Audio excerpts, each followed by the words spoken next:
Actually, I just finished my ground school.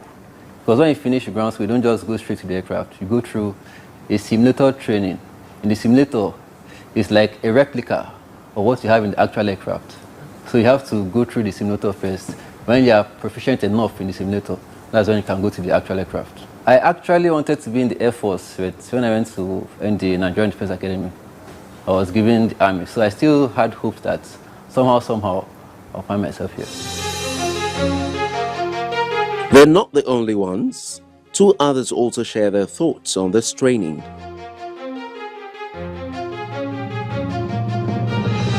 I always wanted to be a pilot, but one thing led to another and it was not opportune. But along the line, I got this opportunity and I applied. I was lucky to be selected. And it's like a dream come true. The little things that you tend to overlook when you're in the outside world, you don't know what they are. When you get to the aviation industry or the aviation world, when you now start understanding the concept, you'll be stunned, like, so this is what makes this work, this is what makes this work like this. It's quite very interesting. I think that's what chose me the most. Actually, at first, I never liked helicopter. I prefer fixed wing because that has been my dream, to fly fixed wing. There are some factors affecting helicopter in flight. Like the factors that affect helicopter in flight are different factors really that affect fixed wing. Because the helicopter can just stand on its own, and at least to use the layman language, can just move up on its own and stay. But staying on its own, there must be some forces that are making it to stay above the ground. Unlike the fixed wing must have a takeoff run before it moves to the air. While helicopter on the spot, it can just raise up, and the way it is done, so it's just a normal. It's not something normal. Definitely, there are some things acting on it that is making it to. So you, as a pilot, you need to make extra effort to keep it above the ground. To arrive at the end of this goal, determination and strong skills will be a survival factor, and all they pray for is to succeed at their trade.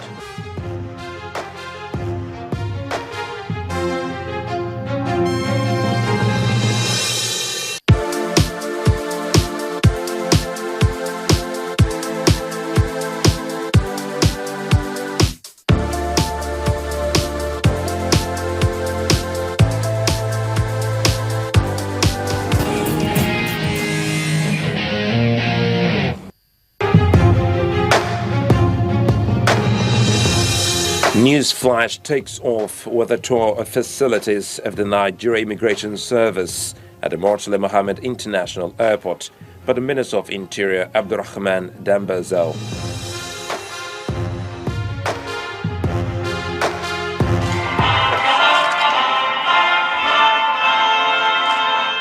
Then a roundtable conference. Well, as far as issuance passport is concerned, we are looking into it based on a series of complaints we've gotten. But two things stand out. One is the time it takes to issue passport. We want to look at that and make it in such a way that we get to a level whereby the minimum time required for issuance of passport, looking at a universal standard, is pursued. The second issue has to do with the fees paid for passport. There's government-approved fees that are paid for the passport, and we want to also ensure that nobody pays 1 kobo above those fees in order to get passports. For the Minister of Interior, securing Nigeria's borders is key, and so all hands must be on deck. Now to new route development, as Arik Air adds another connection, the Lagos-Libreville.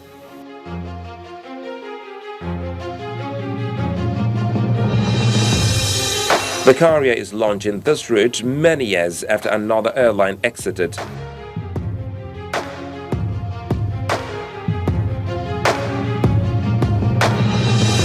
The flag had the Gabonese ambassador to Nigeria and his Nigerian counterpart in attendance.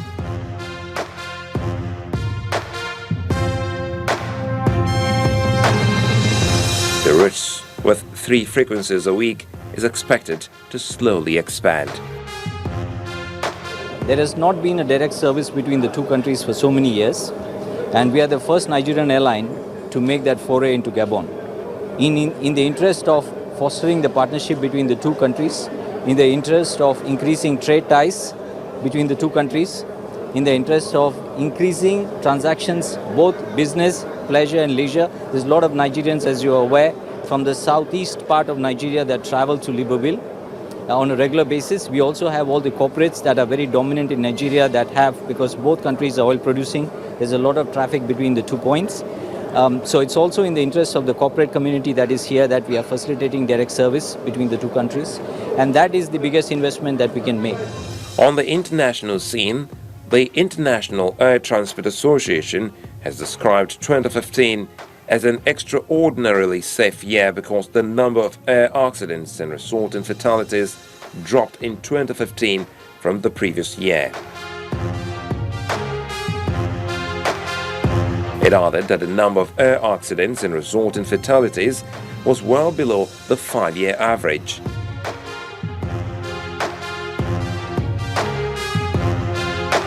IATA said the 2015 global jet accident rate, measured in hull losses per 1 million flights, was 0.32 compared with 0.27 in 2014 and 0.46 in the previous 5 years. The accidents covered by the report killed 136 people, down from 641 in 2014.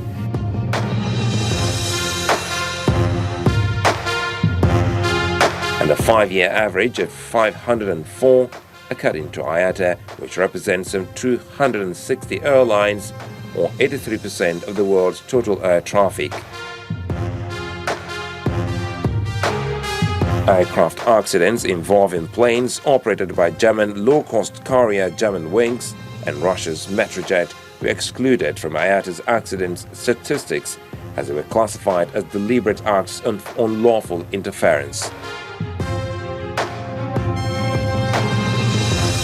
Aerospace leaders gathering for this week's Singapore Air Show face conflicting pressures as they juggle growing concerns over jetliner demand while keeping record production plans on track.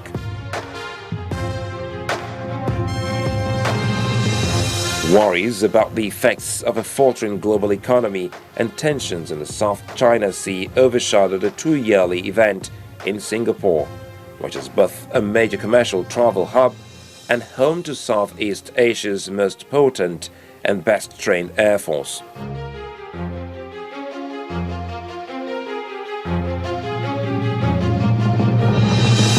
For now, airline traffic continues to grow rapidly, spurred by continued growth in Asian household incomes, while airline profits all benefit from low oil prices. But as aerospace industry shares fall in step with tumbling global markets, analysts increasingly question the durability of an aerospace expansion cycle now in an unprecedented 8th year.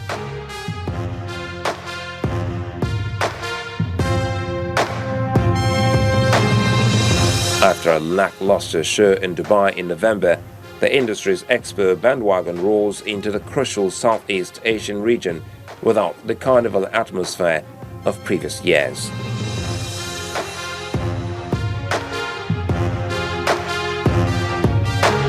Top U.S. officials will be in Havana to sign an aviation pact that restores scheduled airline service between the United States and Cuba for the first time in more than 50 years. The signing brings into effect an arrangement the Cold War foes agreed upon on December 16. U.S. airlines still must apply for permission from U.S. regulators to fly specific routes before they sell tickets to Cuba. While charter flights already connect the countries, The accord is expected to increase tourism and business on the island. US airlines expect a gradual payout from the arrangement. They will have 15 days starting Tuesday to submit route applications to the U.S. Transportation Department. Its Deputy Assistant Secretary for Aviation and International Affairs, Brandon Belford, told reporters on Friday that the airlines have 15 days starting Tuesday to submit route applications to the U.S. Transportation Department.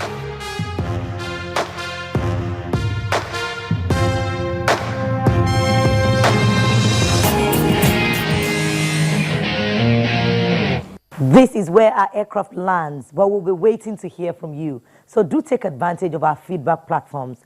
I'm Bukola Joketumbi. Bye for now.